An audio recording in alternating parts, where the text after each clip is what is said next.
Okay, we should get started. I have two other things I would like to do. I would like to talk about this very important phenomenon, which is how expensive should my heuristic be? It's actually an important question that we need to answer. So, in this graph, this is not a real graph drawn by empirical data, but this is intuitive graph. So, on the y axis we have the cost of computing the solution. So, it is running time, let us say, it is basically running time, okay. And I am showing you two graphs, and what I am varying on the x axis is how informative the heuristic is. So, most informative heuristic is the, as we have discussed, H star heuristic, and most uninformative heuristic is the H 0 heuristic. So, what is H star? I know the exact optimal solution cost, and what is H 0? I know nothing, I feel I am the goal, right. And so, ideally what will happen is that the cost of computing the heuristic is going to increase, obviously, because here I have to do no work whatsoever. I would say every heuristic is 0, that is 0 work, and so I will not spend any time in actually doing the computation. If I have to do H1, then I have to at least count the number of misplaced tiles. If I have to do H2, then not only do I have to count the number of misplaced tiles, I also have to add the distances and figure out and add them. A little bit more work, not too much, of course. Like in the previous example, if I have to do shortest path, then it is one kind of an algorithm. If I have to do minimum spanning tree, then it is a different kind of an algorithm. I may end up doing something even better, that it might be even more expensive algorithm. So, what is happening is that as I increase the informativeness of the heuristic, the cost to compute the heuristic increases, and you can sort of assume that it increases somewhat exponentially, because eventually the problems that we are solving are NP hard at least, and therefore, in practice they will be more exponential, at least today. So, this cost is going to go up very fast. On the other hand, if I give you a good heuristic, your cost of searching is going to reduce. We just discussed that A star with H1 took 39,000 expansions, with A star with H2 took only 1600. So, therefore, the cost of actually searching is going to reduce, and then you have to ask the question, well, what is the right heuristic to compute? And in fact, the total cost that you will finally incur is going to be something like this. This will be the total cost, because in total cost you also have to do heuristic computation, plus you also have to do search. And so, it feels like, right, it feels like the right point, the right amount of heuristic computation is something like this. Of course, this graph is never given to you. You have to use some intuition, but this is an important intuition, that terrible heuristic is terrible, but really good heuristic is also terrible. The really good heuristic is terrible because you will spend a lot of time computing it, even if you end up spending no time searching with it, and vice versa. So, therefore, but the question is, where does this minimum occur? And researchers have sort of asked this question sometimes, and sort of the conventional wisdom was that the global minimum is close to cheaper heuristics. In practice, you always want your heuristic to be polynomially computable, because if the heuristic itself is exponentially computable, then it is a much more expensive algorithm. But even with polynomial algorithm, what this is saying, that the conventional wisdom is that not only should it be polynomial, it should be lower order polynomial, it may be linear, at worst quadratic. Almost never do we use big time algorithms for heuristic computations in practice.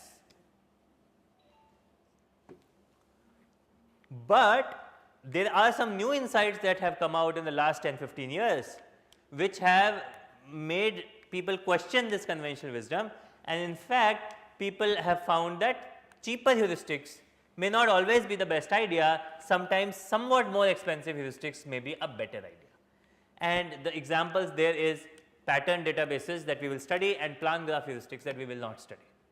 Planning graph heuristics are actually very important set of heuristics for planning problems. I wish we could discuss this. It is an area I did my PhD in, so it is close to my heart, but we will not talk about it.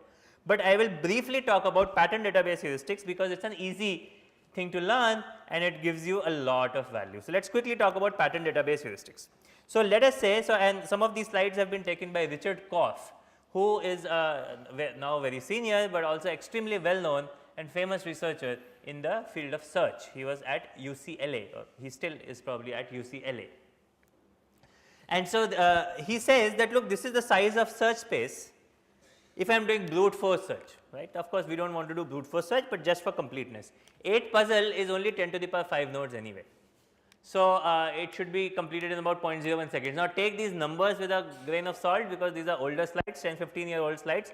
So, numbers would have changed a little bit, but when we are talking about 2 billion years, it is possible that the numbers have changed, but they have gone to 2 million years. So, we do not care, it is still equally bad, right. We can't do this. So, 8 puzzle 0.01 seconds, Rubik's cube 2 by 2 Rubik's cube, 2 by 2 by 2, 0.2 seconds, 3 by 3 by 3 Rubik's cube. If you do not give me any information, if you do not give me an admissible heuristic or any heuristic, 68,000 years. That is why Rubik's cube is supposed to be a difficult problem, at least, right. 24 puzzle, just an extension of 8 puzzle to 5 cross 5, 12 billion years. Of course, you would say who cares for brute force, let us talk about IDA star with some heuristics. So, here is performance of IDA star on 15 puzzle, random 15 puzzle instances solved by IDA star using Manhattan distance heuristic, not bad. Optimal solution length is about 53 moves, 400 million nodes are generated on average solution time is about 50 seconds. When they say current machines, I do not mean current, I mean 10 years ago or so. But what about 24 puzzle, right. So, here 15 puzzle was 6 days, 24 puzzle was 12 billion years, 15 puzzle with Manhattan distance becomes 50 seconds, 6 days to 50 seconds, awesome. But what about 12 billion years to what in 24 puzzle? So, let us talk about Manhattan distance with 24 puzzle. IDA star with Manhattan distance would take about 65,000 years on average. Now, it is great, it is much better than 12 billion years, but you would not want to start a process right now and wait for it to finish someday. Of course, what is the problem? The problem is that the heuristic is good, but not great. It is not modeling a lot of things. For example, let us think about a place where 3 1 needs to go to 1 3. What would Manhattan distance say for tiles 1 and 3? 2 and 2. So, the contribution to Manhattan distance for these 2 tiles would be 4. Can you ever do it in 4? You can never do it in 4. And the reason you can never do it in 4 is because there is a linear conflict. In order to move through their shortest paths, they have to interact, and once they have to interact, one has to go around the other. So, in practice, you will need at least 6, you will need at least 6. Why? Because you will move 3, then you will move 1, then you will move 1, then you will move 1, then you will move 1, then you will move 3, or any which way in this order, but you can't get to the other position until you move the first one and go around it. So, if you add some kind of a linear conflict in your heuristic computation, then you will get to a better number and more informed heuristic. So, this was developed in 1991. Given 2 tiles in their goal row, but reversed in position, additional vertical moves can be added to Manhattan distance. Unfortunately, even though it is more informed, it is still not accurate enough to solve the 24 puzzle. So, what do we do? Now, we understand the intuition. The intuition is that look, we were considering these tiles to be completely independent. They could move on top of it. Of course, they should not be allowed to move on top of it. They should only be allowed to move when there is a gap, or at least if there are conflicts and interactions, those interactions should be taken care of. But unfortunately, if we start to take care of all interactions, then we will end up solving the original problem, which will be extremely expensive to solve, and we have not gained anything. So, we have to carve this balance where in the heuristic computation we do something fast, but we still make it an informative heuristic. Many more examples of this show up. For example, if I have this set of red tiles and I want to get to this set of red tiles, the Manhattan distance will say it will take 19 moves, but actually 31 moves are needed. Look how bad sometimes this heuristic computation can get. Similarly, if I have a configuration like this and I have to get to the same configuration, Manhattan distance says 20, but actually 28 are needed, and if I have to go from this configuration to this, Manhattan distance says 17, but actually 27 moves are needed. Now, notice we have done something very interesting. I am showing you red tiles, 8 of them or 7 of them, but every other tile is not important. I have just called it white. I do not care for the number. Is this a relaxation? I am making sure that all the interactions of the red tiles are counted, but I just do not care for the final position of the whites. That is also a relaxation of the original problem. So, if I actually solved this problem with completely ignoring what is happening to the whites, the optimal cost that I will get will still be admissible. And that is what is called a pattern database heuristic. Unfortunately, just solving this is going to be expensive. So, we will do this expensive operation once, and all the heuristic values will put in a database. Here is where your database class comes in handy, and then you do an index on top of it, so that your database is now quickly randomly accessible, and now when you actually do search, you ask the database for the heuristic value. You have cached all the heuristic values. You are not doing an on the fly computation. This is called pattern database heuristic. It was developed in 1996. A pattern database is a complete set of such positions with associated number of moves. Example, a 7-tile pattern database like the one that I just showed you for 15 puzzle contains 519 million entries. So, for all these 519 million states, I compute the pattern the heuristic once, and in fact, I do it in a batch, so that I can make use of the property that many of these states come together and so on and so forth, and so I do not have to redo the computation, I can just compute it in one pass. So, this would be one such 8-tile pattern, right. So, entire database is computed with one backward search, breadth first search from the goal. By the way, I did not discuss in the last time, but as we have A star in the forward direction, we can also do A star in the backward direction. And if we can also do A star in the backward direction, I can also do bidirectional A star. And in fact, one of the very recent, like 2-3 years ago, best paper award at a top AI conference was understanding the details of bidirectional A star algorithm. So, believe it or not, A star which came way back in 60s, there were things to be learnt about that or bidirectional version of that even till the last few years back. It was the best paper award, it was a fundamental contribution in the field of AI.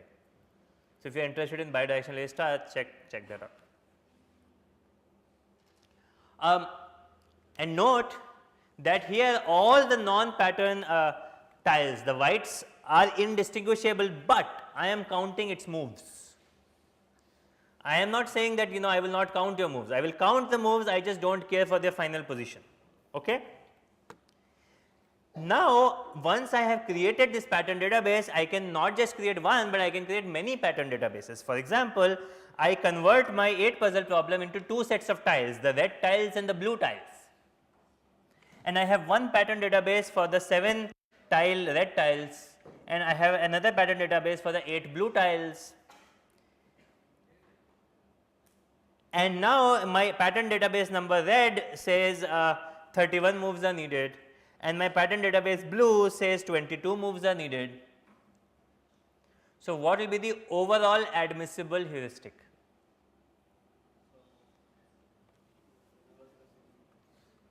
This is a good question.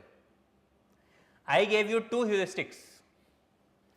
The first heuristic was counting red tiles carefully, counting blue tiles as if they are indistinguishable, but counting their moves. I gave you the other heuristic H2, which counted blue tiles carefully, counted the red tiles as if they are indistinguishable, but counted its moves. If red says 31 and blue says 22, what is the best admissible heuristic you could come up with? The max. Why? Because if I do the sum, I will be double counting possibly, because I have counted some of the grayed out tiles moves, they may be repeated when they want to get to the correct position. So, therefore, the overall admissible heuristic we can come up with is 31 moves, and people were not happy with this. Intuitively you want to break your problem such that we finally get to the sum, and that is admissible. Can you guess how you would do it with this red tile and blue tile setting?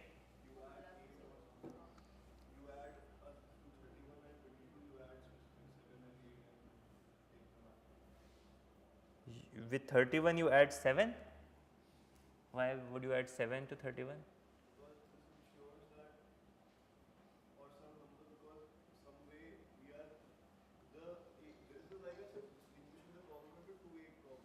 Yeah, but there is an interactions. It is possible that in the process of settling with the red tiles, these blue quote unquote indistinguishable tiles came in the right position. Then we would not be able to add anything there. So, right, something else. Yes, Shivam. If we will first settle with the red tiles and then come up with the positions of the blue tiles, but look, at the time of solving red tiles, blue tiles are indistinguishable. We made choices as if they are indistinguishable. In fact, if we knew their numbers, the state space will become so large that we will not be able to solve this, right. We have divided it so that we can solve the state space. There is another trick. Yes, what is your name? Yes, Jay. While moving the red tiles, don't count blue tiles at all. Only count the moves of the red tiles. Allow you to make as many blue tile moves as you want, just don't count it. So, individually you will come up with a lower heuristic value, but then it will be additive because you are never doing double counting. You are never even counting the blue tile moves. So, this is what is called additive pattern databases. We can only count moves of pattern tiles, ignoring the non-pattern moves. And if no tile belongs to more than one pattern, like red and blue are separate, then we can add their heuristic values. In fact, Manhattan distance is a special case of this, where each pattern contains a single tile, everything else is grayed out.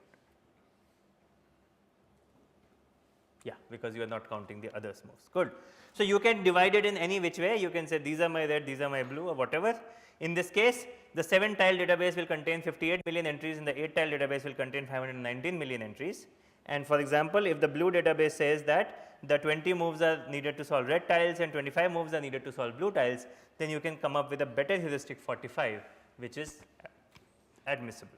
So, now just the final slide to show you that it works. This gives you 2000x speed up versus Manhattan distance. IDA star with the 2 databases shown previously solved 15 puzzles optimally in 30 milliseconds. Maybe it is not counting heuristic computation time. So, that is not fair, but still it is fast. But more interestingly, what happens in 24 puzzle, where we would have needed 65,000 years earlier. It can solve a random instance in 2 days. 2 days is still not very good, but at least it is much better than 65,000 years. And also we are talking about 15-year-old papers. So, probably now we can solve it in a few seconds.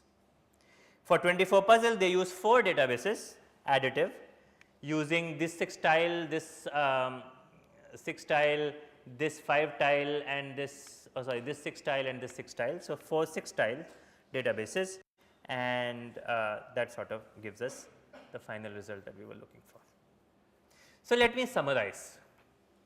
So, we have been discussing this whole idea of search algorithms, and we have now come to a nice landmark point where we have studied a lot of search algorithms which are going from the start state and developing a tree and sort of maintaining part of the tree in my memory or visiting it and backtracking it and things like that. there is memory implications, there are time implications, whether you maintain the frontier or you do depth first.